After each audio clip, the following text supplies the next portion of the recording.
What's up, YouTubers? I'm going to be a little bit calmer today. We're going to talk about a serious truck subject.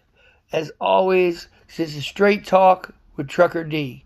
And I'm always going to give it to you straight. Whether you like it, you don't like it, don't matter. Here it is. This is going to touch on the subject about alcohol in trucking. I'm not going to touch on drugs because you shouldn't be doing drugs. And if you are doing drugs, you're going to get busted eventually and you're going to be out of a career. I said, this is to protect the guys who like a stiff drink every now and again, like myself. Every now and again when I'm on the road, I like a stiff drink. It don't make you a bad guy.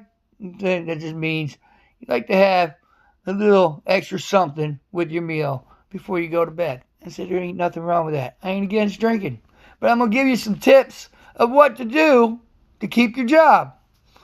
So you can stay out of trouble with DOT. You can stay out of trouble with your local company, whoever it may be. I'm not going to name a bunch of them because there's like 1,000 of them out there. So whoever you're trucking for, way to go. This is what to do to stay out of trouble with the law and to stay out of trouble with your trucking company so you don't lose your job.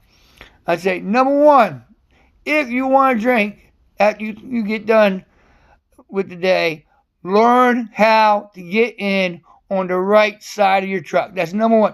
Practice getting in on the right side of your truck. I've seen too many drivers lose their career because they got the habit of getting in on the left. And usually, in the old days, I said the truck's still always running. And we still got some trucks out there that are always running. So if your truck's always running, I said, even if it isn't, I said, practice getting in on the right side of your truck. Don't forget to subscribe, like, share, all that BS. Get this video out there for other truckers. Number one, practice getting in on the right side of your truck. That's going to save you a lot of trouble. That's going to save you from getting that DUI. All right? Because you do not have to move that vehicle in order to get a DUI.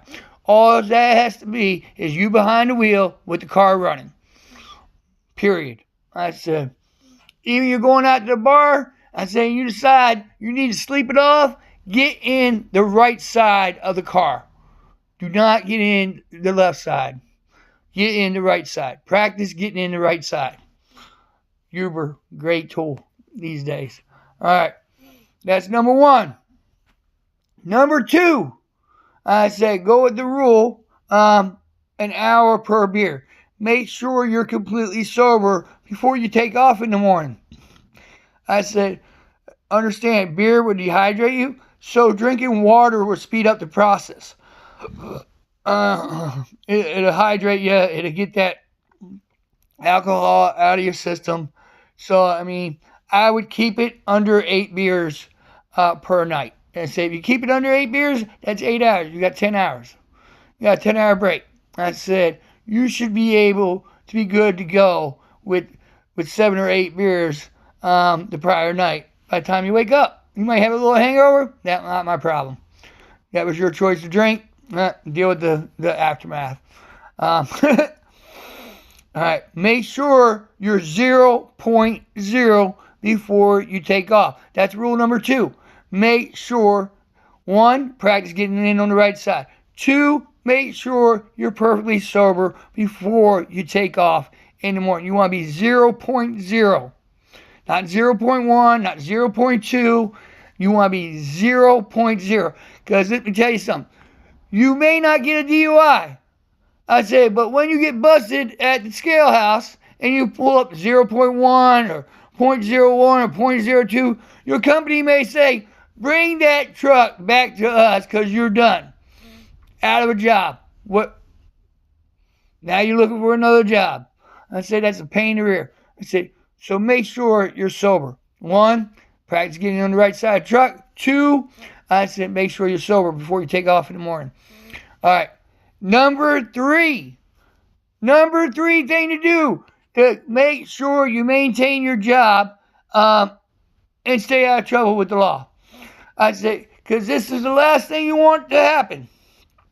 You don't want to pull in DOT and open up your door and have a bunch of beer cans fall out of your truck. You don't want your safety guy coming out to your truck, opening your door, and a bunch of beer cans falling out of your truck. Clean up your mess the next morning. I said, clean up your mess. I said, buy yourself a little small trash can, fill it with trash bags, boom, throw your cans in there. I said, don't have your truck smelling like a brewery. Not cool, all right? That's just a little extra tip.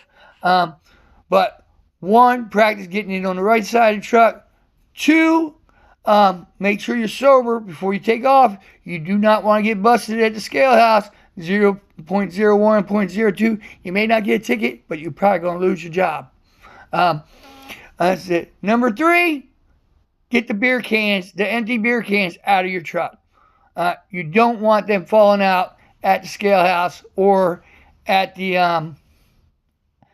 at your company terminal because you forgot.